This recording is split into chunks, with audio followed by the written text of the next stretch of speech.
Hello, we're going to do another quick recording here on the move and copy command. So let me just get into it right here.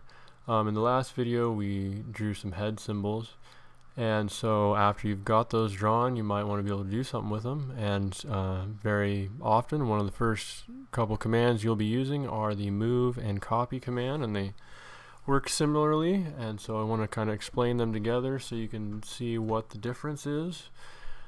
So the first thing I'm going to do is I'm going to copy these head symbols. Now there's multiple ways. First of all, I could select the head symbols first, or I could put in move first.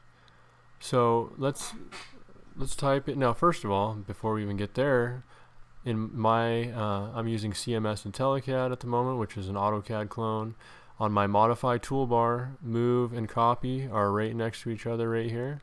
And then up, if I go to the modify drop down, here's move and here's copy. And then in addition to that, I can just type those in on the command line. So let's go ahead and type in move. Now it's saying down here, select entities to move. So now I could either one at a time select these or just select them all. And I'm not sure why it's I'm having a glitch at the moment, so it's not showing my selection type. But you notice when I moved it, they're gone from here. Okay, if we do that again, let's type in copy, and we select them all, and now those original ones are still there, and you notice I could keep copying as many times as I want, so that's handy.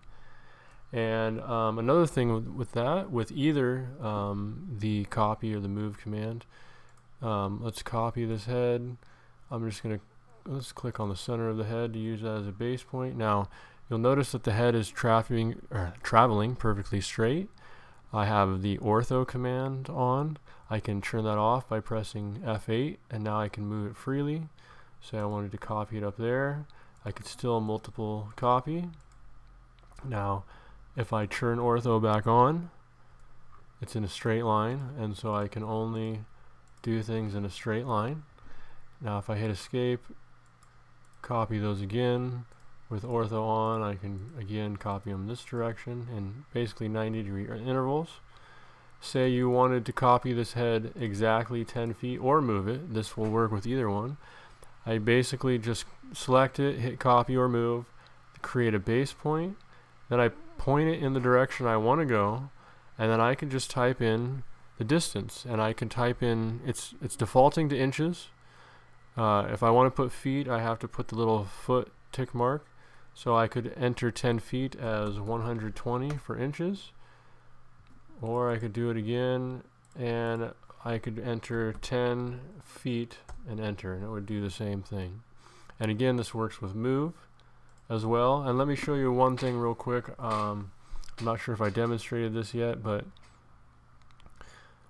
if I hit copy, I think I did briefly, it's asking me to select the objects that I want to copy, and I can pick as many as I want, one at a time or multiple.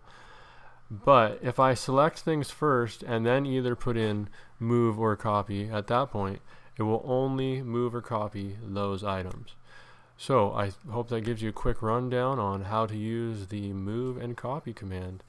If that was helpful, you'd like more content like this, please like and subscribe. Thank you.